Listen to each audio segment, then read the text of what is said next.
Hello and welcome everyone. I'm Tom Bowley, Chief Market Strategist at earningsbeats.com, and this is Trading Places Live.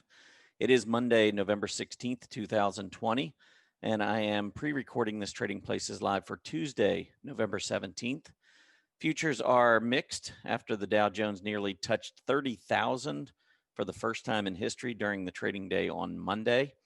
Well, Tuesday could be the record. Maybe that's the day we are able to get through that 30,000 level. For today, I'm going to go through our daily market recap. Then I'm going to jump into talking technically. And in talking technically, I'm actually going to run down a number of industry groups that are breaking out. I think you'll find the list kind of interesting because many of these groups are groups that underperformed throughout much of the pandemic, but we're starting to see breakouts in other areas, which is very bullish for the market. Then I'll get into gap trading, just show you a few different ideas. Maybe if you like to trade gaps, which I do, I really enjoy trading earnings gaps. And so a lot of times I'm asked, where do you get in? Where's your entry point? It really depends on the type of gap and how trading unfolds after the gap in the morning. But I'll get into that, show you a few examples there. Then we'll get into the earnings spotlight, number of companies reporting after the bell, although things are certainly slowing down from the frantic earnings pace we've had recently. And then there will be a few earnings reports coming out on Tuesday morning. And I'll look at those charts, try to give you a quick update there, what I see happening. And then we'll wrap up the show with three you must see. And these three are all stocks that are very interesting from a seasonal perspective. So if you're into seasonality, I think you'll really like these three. Okay, let's first dive into Earnings Beats website, and just want to show you a couple things here. First off, you can see there's a name, email address here. You just fill that out, hit the subscribe button. We'll make sure you get set up for the Earnings Beats Digest. That's a free newsletter. It comes out Mondays, Wednesdays, and Fridays, focuses on earnings, relative strength. A lot of good topics, mostly very educational. So we'd love to have you join our community there. There's no credit card required, and you can unsubscribe at any time. Also, you can see down here, we've got the performance of our portfolios, which have done very well over time. Model portfolio in particular, almost 2 years now since we started tracking our model portfolio. It was November 19th, 2018. And the performance of this portfolio, 155% higher in just under 2 years. During the same period, the S&P 500 up 34.79%. So significant outperformance there. You can see this quarter, model portfolio is up 12.31%, S&P up 7.47%. So trying to hang on here for our 7th quarter of outperformance, 7th out of 8 versus the S&P 500. We will be announcing our newest and latest stocks for each of our 4 portfolios on Thursday after the bell. So if you're not a member at Earnings Beats, it would be a great time to join. Check it out, see what kind of stocks we come up with for each of our 4 portfolios for the next quarter. But you can just simply click on that Join Today button. We're probably going to be boosted, or looks like in after hours, we are going to be boosted in our model portfolio because one of the 10 stocks we hold in there right now is Tesla. And Tesla, after the bell, it was announced that they will be added to the S&P 500. Stock was up a little more than 13% after hours. So that will certainly help out our model portfolio at the open tomorrow. I also want to mention that Tuesday after the close, we'll be doing our Max Pain for November 2020. Monthly options expire the 3rd Friday of every month. And so the Tuesday before the 3rd Friday, we have a session for members only where we go into and look at the various options and try to get a good sense of which way we think the market might go as a result of the net of the in-the-money calls and in-the-money puts. So I'll be describing all that and going through some potential trades as a result after the close on Tuesday. So if you do join, got a couple of big members-only events coming up later this week. Again, Tuesday, Max Pain, and then Thursday, we will be announcing the stocks that go into our various portfolios. All right, let's move on to the action from Monday. Dow Jones Industrial Average up 470 points, closing at 29,950.44. That is an all-time high. The S&P 500 also closing at its all-time high at 3626.91. That's up 42 points. The NASDAQ still got a little work to do to get to its all-time high, but the stock or that index was up 95 points, about 0.4%, closing at 11,924. Mid caps, small caps continuing their torrid pace to the upside. They have been showing leadership, which is good. I mean, we've got a bull market, secular bull market advance. We want to see wide participation, and we're getting that now with mid caps and small caps continuing to move higher. Mid caps up 2% on Monday, small caps up almost 3% on Monday. So great action there. Energy continuing its torrid pace here in November.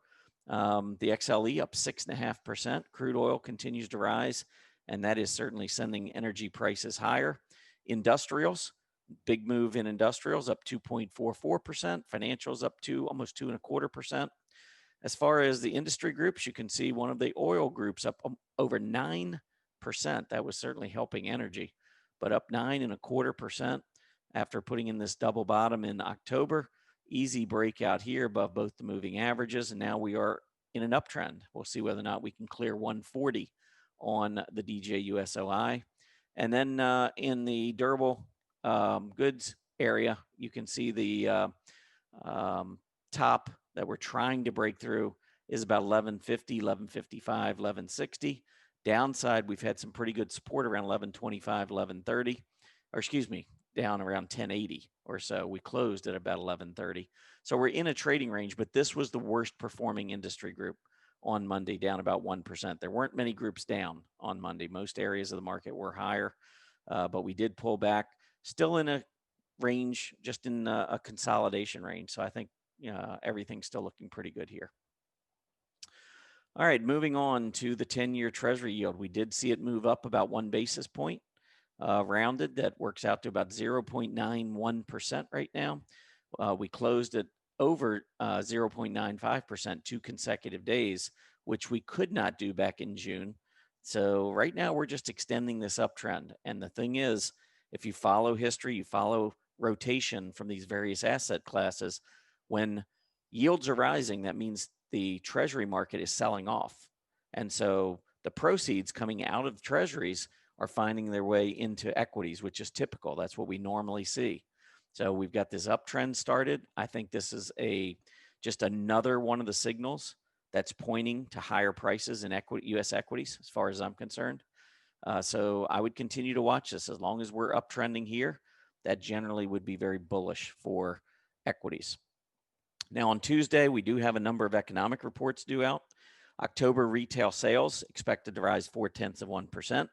September was 1.9% higher. So we are expecting things to cool off a little bit, but we do still look for higher retail sales, rising 0.4%. If we strip out autos and gas, that rise is looking to be 0.6%. September was 1.5% rise. So again, some cooling there. October industrial production estimated to rise 1%. September showed a pullback of 0.6%. So we're looking for some positive news there. October capacity utilization also looking for a rise. September was 71.5%. We're looking for a jump to 72.2% for October. And then finally, November housing market index, which was 85 in October, also expected to be 85 in November. That'll be out at 10 a.m. in the morning. All right, moving on, talking technically. And I've got a number of charts here that I want to show you.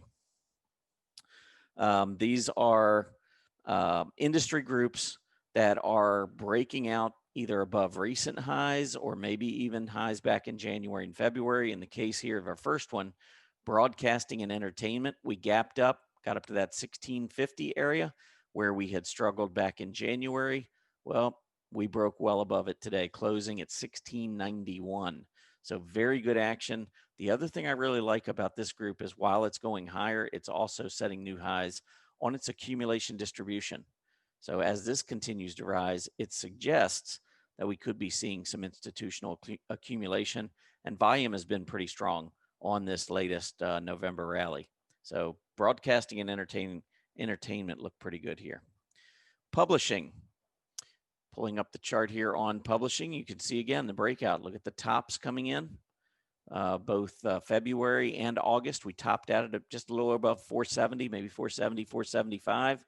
November 2020, not a problem. Going right through it, straight up, volume picking up. I think publishing looks much better now. How about mobile telecommunications?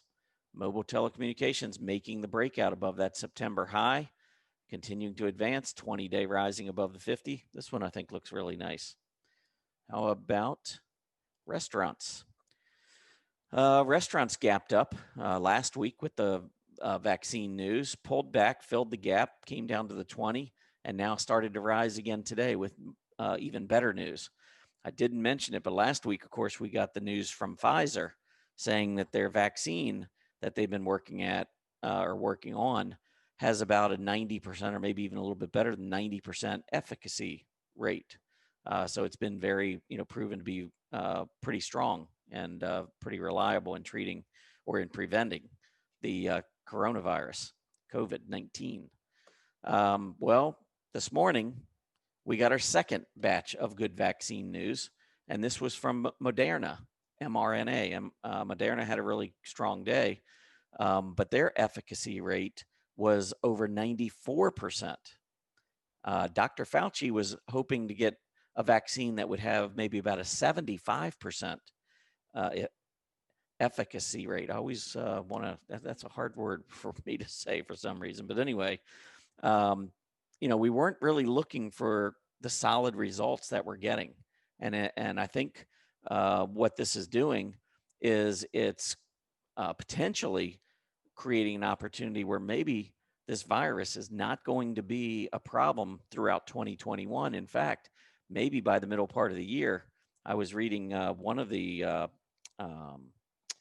securities firms, it might have been RBS, but they were originally projecting that the virus, maybe the US would be down close to 0 cases by the end of 2021 because of these two vaccines that have now come out. Well, I think originally they announced after last week's vaccine. So this is not going to hurt to have another one. But I think it was a few days ago they announced that they're actually now expecting that within 6 months, the US could be approaching 0 in terms of the number of cases, COVID-19 cases. So again, this is just a projection. This is not any kind of guarantee, but Wall Street's starting to trade like the coronavirus is not a thing of the past. But remember, the stock market looks out 6 to 9 months. And so what it's seeing 6 to 9 months from now, it's beginning to trade. Wall Street's beginning to trade as though perhaps the market is looking beyond COVID-19. And that's good news, I think, not only for the stock market, but for a lot of folks around the globe from a health standpoint. So anyway, let's hope to keep the good news keeps on coming. All right, keep moving here. So restaurants looking like they're turning back up to the upside. Really like what's going on here. Distillers and vintners. Nice breakout here. You can see the top back in February. We tested it in September. Well, we easily cleared it with the action on Monday, closing at 489. That takes out all of these prior highs. I think that index looks pretty good here. How about the DJUSFP food products? Well, we had tops here coming across at 570. We had tops coming across here in the 560s. And we closed at 572 on Monday. So another very strong breakout here. And really good action to see some of these other groups that had not been performing well beginning to show some leadership. Personal products, double top here, trying to get through 680. We finally did it with this vaccine news. Personal products setting new highs, trending higher, looking very bullish. All right, food retailers and wholesalers closed at a new high on Monday. So we got up, threatened this 610 area. Hadn't really been able to close above 610. Closed at 616 on Monday. All right. How about asset managers? Asset managers, not quite there. You can see this 215 level closed right up here near 215, got a high of 214.74. Not quite there, but certainly on the verge. I'd be watching this group. Financial administration. This is still a pretty bullish area within the financials. And after consolidating for a couple of months, we closed at a new high. So financial administration ticked higher on the volume. That AD line looks pretty good. And we did get that new high close. So I think that's a group that's worth continuing to watch at least. Healthcare providers made the breakout. You can see these tops coming in at about 2,300. Got to 2350 in October, pulled back, and then came roaring back. Look at the volume coming in. I think this is a group that is poised to move higher. The industrial suppliers group also recently breaking out above this double top after consolidating. This is excellent action to the upside. Then we've got railroads. Transportation, if you haven't been following, transportation is really doing well, setting all-time highs, trading up on a relative basis versus the S&P and versus utilities, which is its defensive counterpart. All of this action to me is painting a very bullish picture, and that's one of the reasons why I'm expecting to see higher prices ahead. I think that the transports are going to help lead it there. Railroads breaking out, double top, September, October, made the breakout here. Volume has been strong. I think this group goes higher. Business support services, also trying to get through about that 890, 895 level, closed at 901 on Monday. Another breakout there. Let's keep moving. Got two more I want to show you. Here's specialty chemicals. Lots of tops coming across here around 975. Well, this last week with the vaccine news from last Monday and then the news today, easily clearing that 975 level, now up at 1,038. And then to wrap this thing up, one area in technology that had lagged throughout much of the pandemic is now breaking out and showing some leadership qualities. So electronic equipment, this is an area that's broken out, volume strong. Another group I think looks very, very healthy as we move forward. All right, let's move on to gap trading. And in gap trading, again, I just want to show you a few charts that will show you maybe just a couple of differences in how I approach gap trading. So the first one I want to show you is HB Fuller, ticker symbol FUL. And I'm going to shorten this chart so we can get a little bit better look. See if 6 months makes it look a little better. I'm looking at this gap right here. Now, this was with the vaccine news from Pfizer from last Monday. So we had been consolidating, mostly just kind of going sideways on HB Fuller. And then we got the news. We gapped up to 52, traded up over 54. I mean, it looked like an easy breakout above the prior highs. And then we failed and we came back down, closing near the low. Off of an uptrend, that's a shooting star candle. That's a reversing candle. So when I see something like that, I don't want to chase. I expect when I see something like that, I'm going to get the gap fill back down to the where it had gapped up from. So in this case, we had gapped up from 48.80, opened at 52.05, traded as high as 54.30. And if you had patience, 3 days later, we were down to a low of 48.87, within 7 cents of that prior close.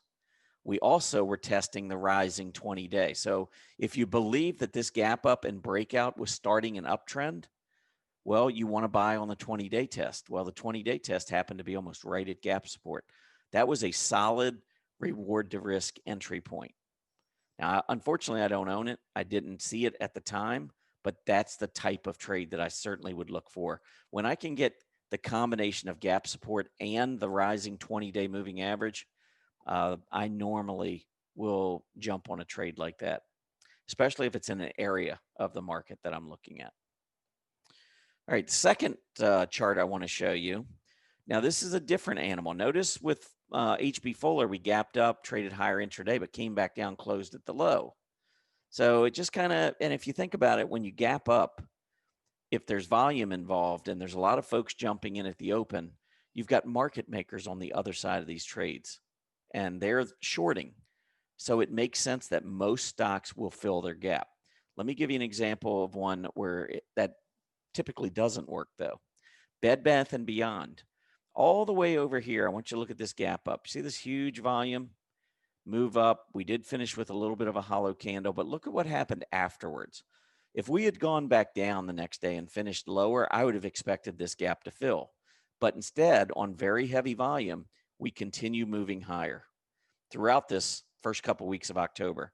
Very strong move to the upside and very heavy volume. So when I'm looking at a stock like this, I'm going to look right here at the low.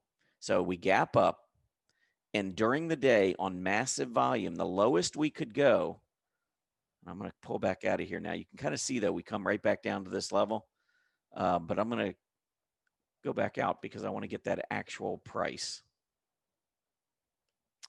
So this day on massive volume, 83 million shares changed hands. That's crazy volume for Bed Bath & Beyond.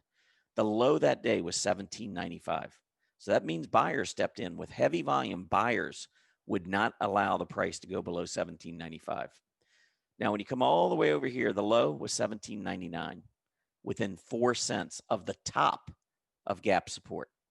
So here's your gap where you closed at $14.98. Next day you open $18.30. The low was $17.95. When I look at it, a lot of times when I'm drawing my annotations, I will draw it right at the opening price and then also at the low of the day. Those are the two levels that I'm going to watch for, especially after I see this kind of action. I generally don't chase. So if I miss this on the way up, I'm fine. I keep it on a watch list, a chart list, and then I wait. And when I see this come back down and test this area, that's when I want to be in. I actually own Bed Bath & Beyond at this point.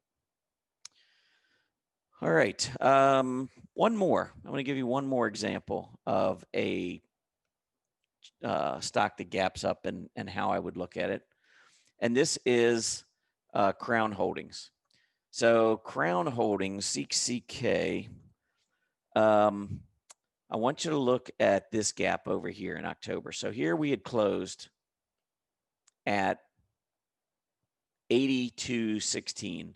The next day we open at 87.58. So that's $5.46 or $5.42 gap up. We kept going higher. Look at the volume. Now, when it comes back down, it tries to hold and doesn't and goes a little bit further. Now, I would be thinking 3 entry points in my mind. One would be at the bottom of this candle. One would be at the 20-day moving average, and then one would be at gap support. If I was thinking about building position, those would be the 3 levels that I would look at. In this case, the first one hit, the second one hit, but we never went down to fill this gap before we took off and broke out again. So in a position like this, because we didn't go all the way back down and fill, I would probably only have been in maybe 2/3 of a position. But when it turns around and goes up 15% in 6 or 7 days, do you care whether you own 2/3 of the position or the whole position? I mean, again, what you're trying to do is minimize your risk to the downside. That's the reason for working your way into a position like this. So that would just be another strategy of building a position in a stock that gaps up. Is if you see this, you could certainly take a position here, but then if it breaks down, you've got $5 to the downside to fill the gap. But if you take a partial position, you can look at the 20-day for the next position. You can look at the gap fill, complete gap fill as your final position. And then maybe watch the 50-day moving average as a stop. All right, let's move on. I want to move on to earnings. So we got a few companies coming out after the bell on Monday. One is Baidu. Baidu came out. They reported $3, earnings per share of $3. The market was only expecting $1.85. So a huge, huge beat there.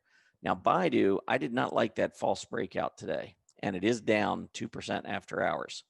So I think we could pull back. I think anything back down close to that 20-day moving average, however, would be solid entry. I believe the stock has broken out of this sideways consolidation. I believe we're trending higher. So pull back down into the low 140s would be a very good entry from my perspective, looking at the charts. Next up, IQ. They also beat estimates. Market was looking for a loss of 32 cents. They came in with a loss of 24 cents. But stock's down 7% after hours. Now, this is another stock I think looks really good. It has probably about $2.40 down to the 20-day, which is probably about 9%. Stock's down 7% after hours. So maybe we get a 20-day test. AD line looks good. Stock price looks good. I think IQ overall looks pretty good. The numbers better than expected, but we're seeing buy on rumor, sell on news. GDS, another company coming out with earnings after the bell, and another, this was a disappointment, and also it is down after hours. But GDS expected to have a loss of 11 cents. They actually had a loss of 21 cents, down 7.75% after hours. Two companies that will be reporting in the morning. Actually, I'll give you three real quick. One is Walmart. Walmart, you can see the group just broke out. Walmart is breaking out. It's starting to show some nice strength relative to the personal products group. I actually expect pretty good numbers coming out of Walmart. We'll see. Next up, Home Depot. Home Depot announced an acquisition of HD Supply on Monday. Was kind of flat. They'll be reporting their earnings. Relative to home improvements, they're starting to show a little strength, but they're way down from their relative high back in March. So this will be a more interesting report, I think. And then the final one I'll give you is Kohl's, KSS. This is one's been hurt by the pandemic. The AD line is very weak. Apparel retailers starting to strengthen, which is good. On a relative basis, starting to show some strength versus the S&P. But Kohl's has been an underperformer. If Kohl's can do well with its report, I think that really begins to bode well for apparel retailers across the board. So let's watch and see what Kohl's reports. Kohl's is expecting a loss of 48 cents in the morning, by the way. All right, three you must see. I'm going to start off with SKX. So SKX is the Skechers. You look, AD line's weak, haven't been able to break out. Footwear has been strong, but still not able to break out. Why in the heck would I be pointing this out? Well, I'll show you why. If we pull up the seasonality on Skechers and we drag it back for the last 20 years, I want you to take a look at what this stock has done in November, December, January, February, March, and April. If you look across, that's 7.2%, 12.4, 16, 17.1, 19.5, 29. That's 30.2%. That's their average return from November through April. May through October is negative. So we're getting ready to, we're actually moving into the sweet spot for Skechers. So keep that in mind. Next, I want to talk about Corning. Gave this one to members as part of our seasonality for November. Look at November. Goes up 80% of November's and averages going up 10% in the month of November for the last 20 years. GLW, Corning, you might want to keep an eye on. And we'll wrap up with F5.